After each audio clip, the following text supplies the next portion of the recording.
waters are fast-moving. Unlike other big rallies, Bit earlier at about 7 a.m., a group from the Coast Guard. Welcome to #PHVote 2013. Today on Rappler, a French credit group says the Philippines is one of 10 new emerging economies seen to outshine BRIC countries. Pork barrel scam whistleblower Ben Hurloy says his assets should be exempt from a freeze order because he's a state witness. And the search for Malaysia Airlines Flight 370 continues as weather improves in the Indian Ocean.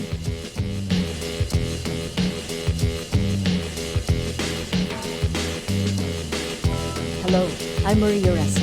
Welcome to Rappler, your social news network. The Philippines is one of 10 new emerging countries set to take over from the powerful BRICS nations. French credit group COFAS says the economies of the big five BRICS nations, or Brazil, Russia, India, China, and South Africa, are slowing down sharply, quote, after 10 years of frenetic growth. In a new report, COFAS breaks down the 10 new emerging economies into two groups. The first group is PPICS, composed of Peru, the Philippines, Indonesia, Colombia, and Sri Lanka. COFAS says these countries had strong potential, confirmed by a sound business environment. The second group comprises Kenya, Tanzania, Zambia, Bangladesh, and Ethiopia. But COFAS says these countries have very difficult or extremely difficult business environments, which could hamper their growth prospects. After 17 years, the Philippine government and the Moro Islamic Liberation Front, or MILF, will sign a final peace agreement that aims to end the decades-old armed struggle in Mindanao. Malacanang prepares for what could be the Aquino presidency's biggest achievement, the historic signing of the comprehensive agreement on the Bangsamoro. At least 1,000 guests, including Malaysian Prime Minister Najib Razak, are expected to attend the event on Thursday. 500 MILF members and leaders of MILF's rival group, the Moro National Liberation Front, or MNLF, are also expected. The signing comes 18 months after both sides agreed on the initial framework agreement on the Bangsamoro. It will establish a new political entity with greater political and fiscal autonomy to replace the autonomous region in Muslim Mindanao. Asked whether this will be the last peace negotiation with Muslim rebels, presidential advisor in the peace process, Teresita Deles, reiterates the deal is the best the government has to offer within the confines of the Constitution. Thursday's event marks an end to negotiations that lasted for 17 years. For our social media post of the day, netizens look forward to the implementation of the peace agreement between the Philippine government and the MILF. Saidamin R. Mambayao says, at last, a comprehensive and multidimensional solution to the problems in Mindanao is about to be inked and implemented. Jude says, very glad that this has happened, but the bigger work commences after the signing. Ombudsman Conchita Carpio Morales orders the filing of criminal and civil charges against former Chief Justice Renato Corona and his wife Cristina for allegedly amassing over 130 million pesos, or about $2.9 million in ill-gotten wealth. In a joint order signed Wednesday, Morales denies the Corona's motion for reconsideration on a January 2014 resolution where a special panel of investigators found probable cause to file charges against them with the anti-graft court. Corona is indicted for failing to pay 120.5 million pesos, or about $2.7 million in taxes, and failing to file his income tax return for 6 years. Corona, the first Philippine magistrate to be impeached and convicted, maintains their assets came from 45 years of hard, honest work. He was impeached by the Senate after he was found guilty of betraying public trust and violating the Constitution. On Wednesday, the Justice Department also recommends the indictment of Corona's son-in-law, Constantino Castillo III, over undeclared assets valued at more than 20 million pesos, or about $500,000. Pork barrel scam whistleblower Ben Hurloy says his assets should be exempt from a freeze order because of his status as a state witness. On Tuesday, Louis' lawyer Raji Mendoza says the assets forfeiture case against Louis should be covered by his immunity from criminal prosecution under the Witness Protection Program. A Manila court earlier issued a Provisional Asset Preservation Order or PAPO that covers select bank accounts and vehicles of Louis. The PAPO also covers select properties of other suspects in the pork barrel scam, including those of alleged mastermind Janet Napoles and her family. Mendoza says he's confident the Anti-Money Laundering Council cannot prove that Louis' wealth came from illegal sources. He adds, while Louis admitted his participation in the pork barrel scam, it doesn't mean that he benefited financially. Before becoming a whistleblower, Louis was an employee of Napoles who allegedly operated fake NGOs that siphoned lawmakers' pork barrel funds.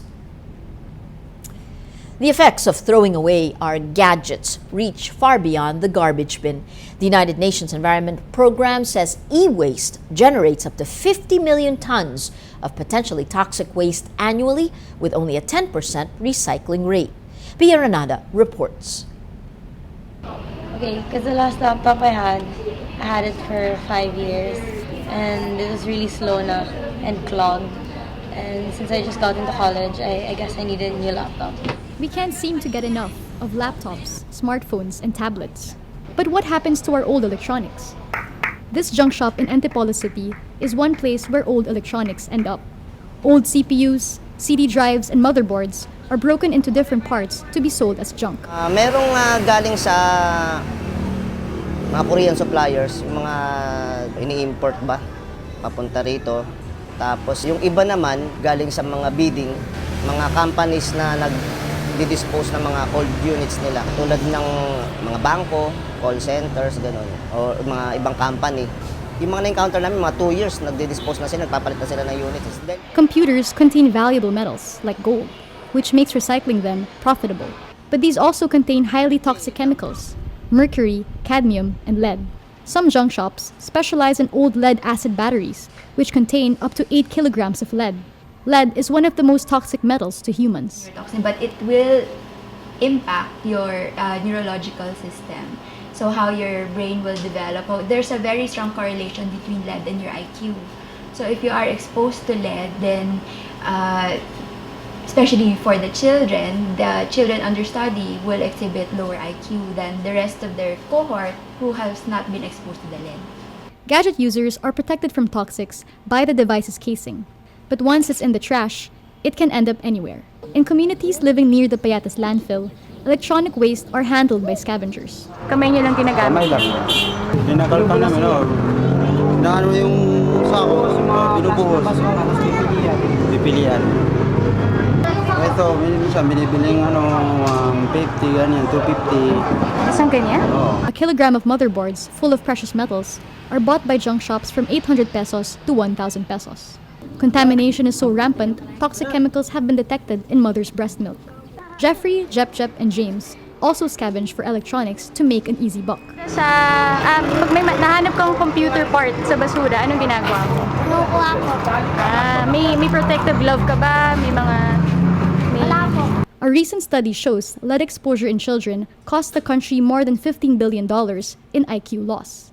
That's more than 3% of our gross domestic product. Aside from IQ loss, lead can also cause infertility, miscarriage, stillbirths, anemia, hypertension, and death. Alam niyo ba na pwede kang magkasakit sa mga computer parts? Hindi, wala po yung sakit. Ha? Wala yung masaksakitan na. Concerned groups point to the growing contamination of our environment from discarded gadgets. They point to a growing need to be more responsible. The key there really is to avoid generating the waste. So if you buy your products, make sure you use them well, you maintain them well, so you can really extend its lifetime. When it comes to gadgets, think before you throw. Pia Renada, Rappler, Manila. The death toll from the massive landslide that hit also in Washington state on Saturday rises to 24. Heavy rain prevents rescue efforts for at least 170 people still missing in the aftermath of the landslide, which sent mud and timber crashing down into Oso, destroying homes and part of a highway. U.S. President Barack Obama declares a state of emergency. Officials continue search efforts even if there have been no signs of life since Saturday. The search for the missing Malaysia Airlines flight MH370 continues Wednesday after weather improved in the Indian Ocean. Gale force winds and heavy rain prevented the search for possible debris from the plane, which vanished on March 8 with 239 people on board. Australian Prime Minister Tony Abbott says the search is now in a recovery phase and it will continue until there was no hope of finding anything. On Wednesday, Malaysia says new satellite images show 122 potential objects in an area of the ocean, but it's not yet confirmed if these objects are from the plane. Authorities are trying to find the black box flight data recorder, which could help explain why the plane veered off course en route from Kuala Lumpur to Beijing. Malaysia believes the plane was deliberately diverted by someone on board. The Copenhagen Zoo, that drew criticism for killing a healthy giraffe last month, says it killed 4 lions Monday to make way for a new male. The zoo says 2 lion cubs were put down because they weren't old enough to survive by themselves. A spokesperson says the cubs would have been killed anyway by the new male lion. Last month, the zoo was a target of protests after it killed a healthy 2-year-old giraffe named Marius to prevent inbreeding. The giraffe was shot by a veterinarian in front of an audience that included children before being fed to the zoo's lions. The killing of the 4 lions triggers angry comments from netizens when asked, "Why are people visiting this abhorrent animal slaughterhouse?" Another went as far as calling for a boycott. Boycott Denmark as a tourist destination and let their minister know they're boycotting their country. Well, let's now look at Rappler's Wrap for today, a list of the 10 most important events around the world you shouldn't miss. At number 8, South Korea's largest telecommunications company, SK Telecom, offers compensation to its subscribers after a 6-hour downtime Thursday. All 27.5 million subscribers will get back the value of a day's subscription, which could cost SK Telecom at least 33 billion won or $33 million. Under its contracts, the company is required to compensate users 6 times the cost of a basic monthly plan if they experience a blackout longer than 3 hours. At number 9, West Africa goes on high alert Tuesday after Sierra Leone says an Ebola outbreak ravaging Guinea may have crossed its borders. More than 60 people died of hemorrhagic fever in Guinea since February, with the Ebola virus identified as the cause in 13 of 45 sample tests. While there's no confirmed case of Ebola in Sierra Leone, officials say there are suspected cases under investigation. Ebola is a highly contagious virus that causes internal bleeding and massive organ failure. And at number 10, actress Gwyneth Paltrow and Coldplay frontman Chris Martin are separating after 10 years of marriage. In a statement on Paltrow's website, Goop, the couple says, quote, "We've been working hard for well over a year, some of it together, some of it separated, to see what might have been possible between us, and we've come to the conclusion that while we love each other very much, we will remain separate." Paltrow and Martin married in December 2003 and have 2 children, a 9-year-old daughter and a 7-year-old son. For the full top 10, visit Rappler.com's The Wrap. Every story on Rappler has a mood meter which gives you 8 emotions to choose from. Click how you feel and your vote comes down to the mood navigator in the middle of the front page that crowdsources the mood of the day. It also gives you the top 10 stories that have affected our readers and viewers the most emotionally. These 10 stories have gotten the most number of votes on their mood meter. If you take a look today, we just saw the West Africa high on alert for possible Guinea Ebola outbreak. You have 92% afraid and this 4% sad. The story with the most number of votes is today's the entertainment story. Coldplay's Chris Martin and Gwyneth Paltrow call it quits. Interestingly, 25% don't care and 63% say they're sad, with 2% afraid. So that's 63% sad, bringing out the mood of the day.